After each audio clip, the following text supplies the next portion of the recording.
2016 Ghostbusters is coming out. It's coming out. It hadn't yet come out.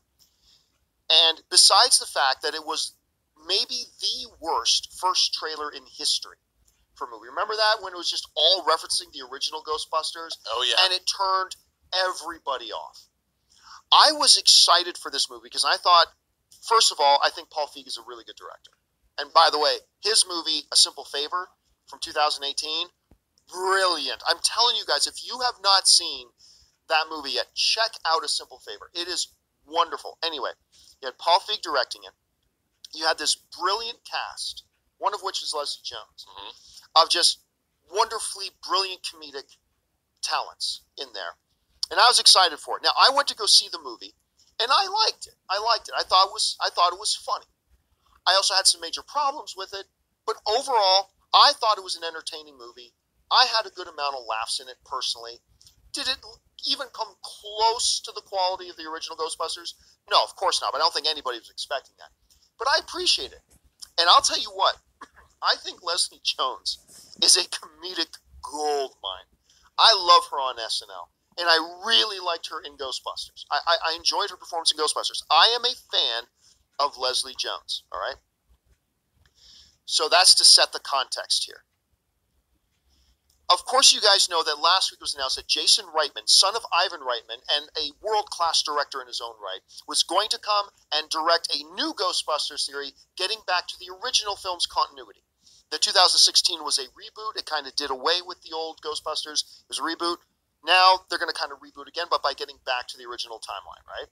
Jason Reitman himself has gotten on Twitter and social media, talked about his appreciation for the 2016 film. He really likes that movie, blah, blah, blah. Well, Leslie Jones gets on social media, and she's not happy about it, Robert. No, I read this. And she put out this. Check this out. Leslie Jones talked about this. Does she say, you know what, congrats to Jason Reitman for this new adventure. I'm honored to be a part of this franchise and the history now. No, this is what Leslie Jones says. So insulting. Like, fuck us. We didn't count. It's like something Trump would do. Trump voice, gonna redo Ghostbusters. Better with men. It will be huge. Those women ain't Ghostbusters. Ugh, so annoying. Such a dick move. And I don't give a fuck. I'm saying something. All right. So let me just read that top line again. So insulting. So insulting. Like, fuck us. We didn't count. All right. Here's the thing. I get particularly disappointed. Like, I'll get annoyed when somebody, some celebrity or somebody big in the movie industry does something dumb. But I get particularly disappointed and annoyed when it's somebody I respect. And it's somebody who I consider myself a fan of. And it's somebody whose work I appreciate. And now look, remember this too. Make no mistake about it. There will be some moron, stick your head in the sand deniers on this. The amount of sexist and racist garbage Leslie Jones had to deal with when that first thing came out. I remember reading through the tweets. It was horrific. That she ultimately had to just shut her Twitter down and get off Twitter for. Yes. It was disgusting. It's one of those moments that you just are a little bit embarrassed to be a part of the human race. The amount of abuse she took at that point was unforgivable. It was unforgivable.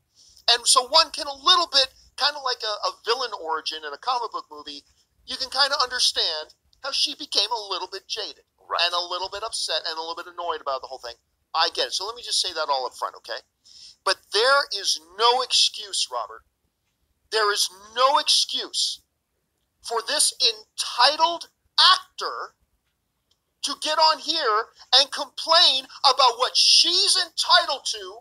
I'm owed. This is insulting because you can't feel insulted unless you think you are owed and you think you're entitled. Leslie Jones gets on social media and acts like she's entitled, she is owed. I am Ghostbusters now. That you take this away from me. Never mind the fact that you scrapped the other timeline to make my movie. How dare you scrap my timeline to make another movie? That's called hypocrisy. That's called hypocrisy right there. And by the way, newsflash, Leslie Jones, your movie flopped. This isn't like Ghostbusters came out in 2016 and made $750 million, and everybody's going to stand around and go, whoa, wait a minute, they're not going to make a sequel to that? I liked your movie. I gave your movie a positive review, but the reality is your movie flopped and cost the studio tens, if not $100 million losses. That's the scenario here, Leslie. For you to come out here and say, oh, this is an insult to me. Newsflash. This ain't you, and this ain't the universe, okay? This isn't about you, Leslie. Nobody's insulting you. Nobody is giving you a hard time. Nobody is saying you don't count.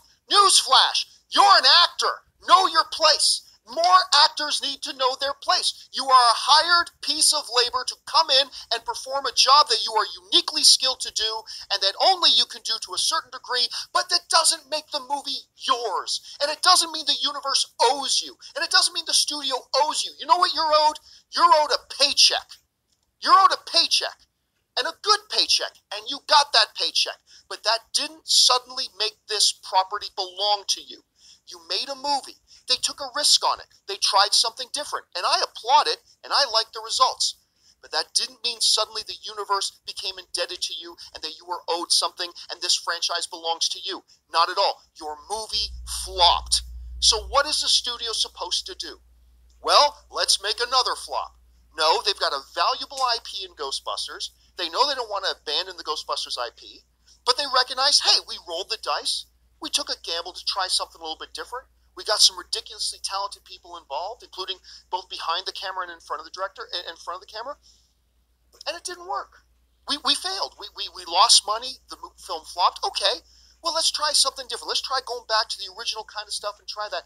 And then for an actor to come out and say, this is insulting to me, just makes me want to go, especially, and I wouldn't be nearly as bothered by this if I wasn't a fan and I didn't appreciate her work so much, but I do, and it just bothers me when I see smart people doing stupid things, and this is stupid, and it makes all performers and actors, and by association, everybody, all the talented people who made that film with her, it makes them look like they're petty and everything too, because she said something this dumb. Anyway, I'm a little bit bothered by this. Robert, you hear all this. What's your response? First of all, dude, that was an epic rant. Let me just say, I'm proud to be sitting next to you, and I too am a huge fan of Leslie Jones. She's hilarious. I still dream. Leslie Jones is also a huge Game of Thrones fan. Yes, she is. And whenever I see